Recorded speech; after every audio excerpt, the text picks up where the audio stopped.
CM Revanth రెడ్డిపై ఎన్నికల సంఘానికి బీఆర్ఎస్ నేతలు కంప్లైంట్ చేశారు.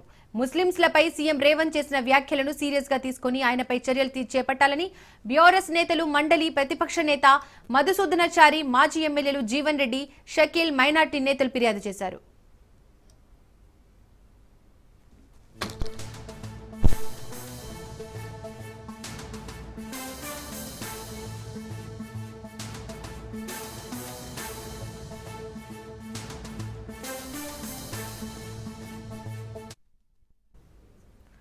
సీఎం రేవంత్ రెడ్డిపై ఎన్నికల సంఘానికి బీఆర్ఎస్ నేతలు కంప్లైంట్ చేశారు. ముస్లింలపై సీఎం రేవంత్ చేసిన వ్యాఖ్యలను సీరియస్ గా తీసుకుని ఆయనపై చర్యలు చేపట్టాలని బీఆర్ఎస్ నేతలు మండలి ప్రతిపక్ష నేత మధుసూదనాచారి, మాజీ ఎమ్మెల్యేలు జీవన్ రెడ్డి, షకీల్, మైనార్టీ నేతలు ఫిర్యాదు చేశారు.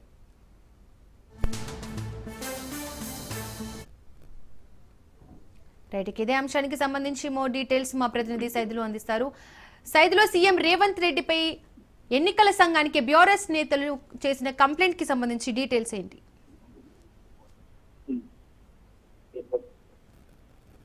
దీపిక, బీఆర్కే భవన్ లో రాష్ట్ర ఎన్నికల ప్రధానాధికారి సుదర్శన్ రెడ్డిని కలిశారు. మండలి ప్రతిపక్ష నేత మధుసూదనాచారి, మాజీ ఎమ్మెల్యేలు జీవన్ రెడ్డి, షకీల్, బీఆర్ఎస్ నేతలు Palle Ravikumar, Ramachandra Naik, BRS party minority నేతలు వీళ్ళందరూ కూడా సుదర్శన్ రెడ్డిని కలిసి కంప్లైంట్ చేశారు. సీఎం రేవంత్ రెడ్డి పైన ముస్లింలపై జరుగుతున్నటువంటి దాడులు, ముస్లింల పైన సీఎం రేవంత్ రెడ్డి చేసినటువంటి వ్యాఖ్యలు ఈ మధ్య కాలంలో చూశాం. కాంగ్రెస్ పార్టీ లేకపోతే ముస్లింలే లేరని చెప్పేసి కూడా CM Revanth Reddy Jubilee hills ఎన్నికల ప్రచారంలో భాగంగా ఆయన వ్యాఖ్యానించారు. ఆయన చేసినటువంటి వ్యాఖ్యలు ఆధారాలతో సహా కంప్లైంట్ చేశారు. సో అదే విధంగా షేక్పేట్ లో బీఆర్ఎస్ పార్టీ ఎన్నికల ప్రచారం చేస్తుండగా కొంతమంది కాంగ్రెస్ పార్టీకి చెందినటువంటి గుండాలు ముస్లింల పైన దాడులు చేశారని చెప్పేసి ఆధారాలతో సహా స్టేట్ ఎలక్షన్ సిఇఓ కి కంప్లైంట్ చేశారు. మండలి ప్రతిపక్ష నేత మధుసూదనాచారి, బీఆర్ఎస్ పార్టీకి చెందినటువంటి నేతలు ఖచ్చితంగా వారిపైన చర్యలు తీసుకోవాల్సిన, తక్షణమే రేవంత్ రెడ్డి పైన చర్యలు తీసుకోవాలని చెప్పేసి కూడా వారు కోరారు. కాంగ్రెస్ పార్టీ అధికారం వచ్చిన తర్వాత ముస్లింల పైన దాడులు ఎక్కువగా జరుగుతున్నాయని చెప్పేసి కూడా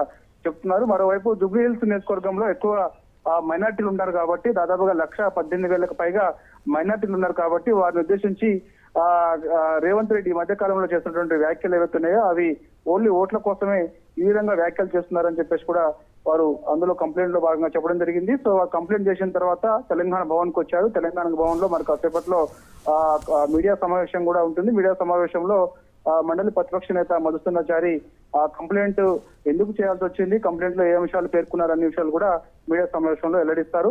సో ఏదేమైనా సరే బీఆర్ఎస్ పార్టీ జూబ్లీ హిల్స్ నియోజకవర్గం సిట్టింగ్ స్థానం ఖచ్చితంగా గెలిచి తీరుతుందని ఒక దురుద్దేశంతోనే కాంగ్రెస్ పార్టీ చెందినటువంటి కొందరు నాయకులు ఇట్లా ప్రచారం నిర్వహిస్తున్నప్పుడు భయభ్రాంతులకు గురి చేయడం, భయపెట్టడం, సో కొందరు నేరుగా ముస్లింల పైన దాడులు చేస్తున్నారని చెప్పేసి కూడా చెప్తున్నారు.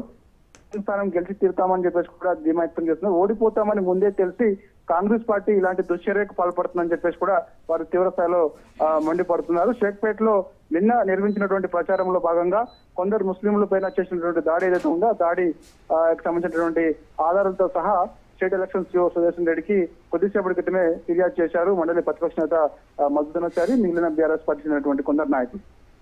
Right Saidulu, thank you.